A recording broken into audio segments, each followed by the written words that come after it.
You say you want to grow, to become stronger, more disciplined, more peaceful. But the truth is, your brain doesn't want that. It resists change. It craves safety, not growth. Comfort, not transformation. Marcus Aurelius once wrote, "Ask yourself at every moment, is this necessary?" But here's the question we rarely ask ourselves. Is my comfort necessary? Or is it just my fear pretending to protect me? Pause. Because the greatest enemy of your growth lives inside your own mind. Your brain was built to survive, not to thrive. Thousands of years ago, that made sense. Comfort meant safety, change meant danger. But today, that same wiring keeps you stuck. You procrastinate. You doubt yourself.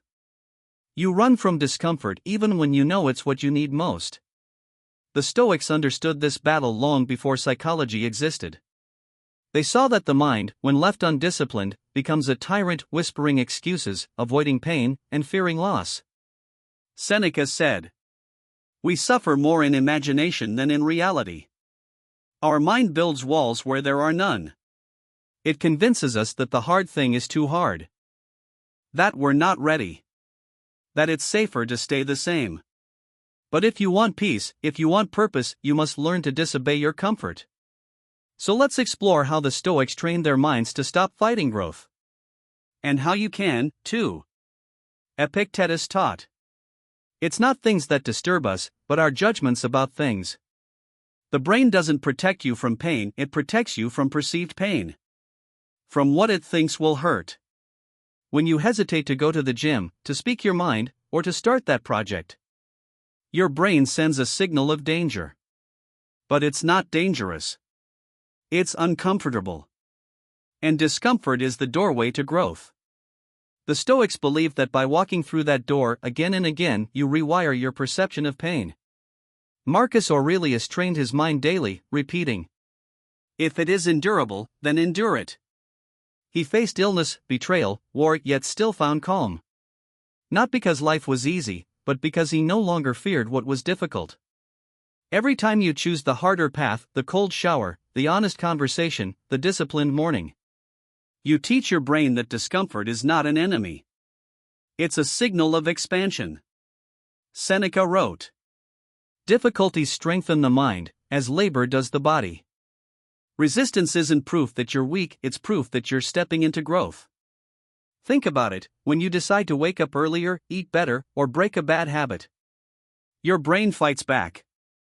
You feel friction, hesitation, anxiety. Most people take that as a sign to stop.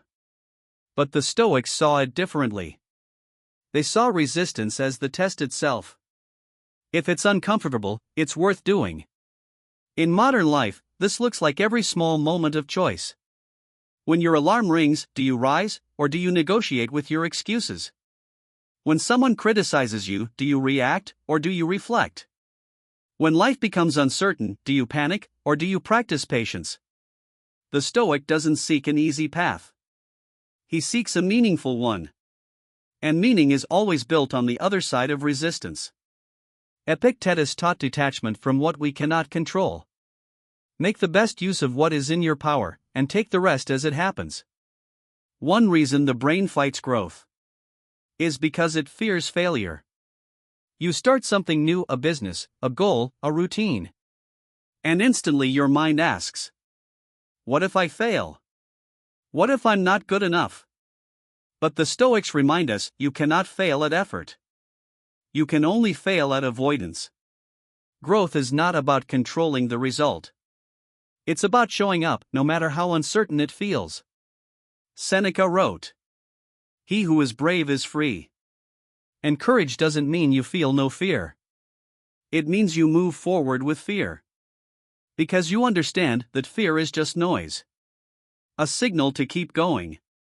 When you stop needing the outcome to feel at peace, you finally gain control over your mind. And the brain, having nothing left to protect, finally begins to trust you.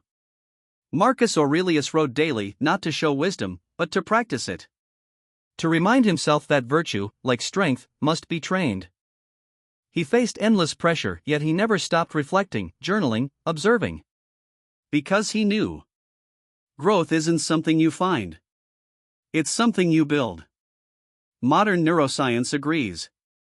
Your brain can be rewired, but only through repetition. Each time you face a challenge with calm. Each time you choose discipline over ease.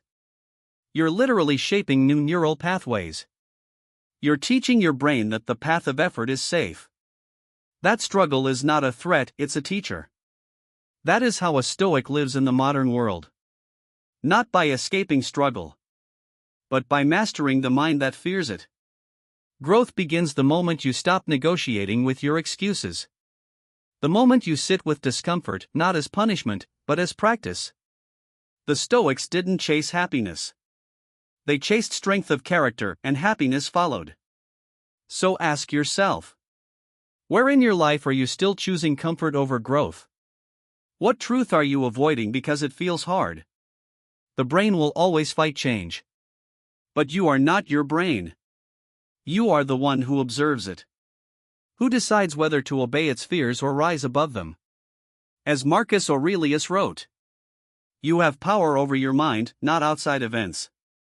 Realize this, and you will find strength. Your mind was built to resist growth.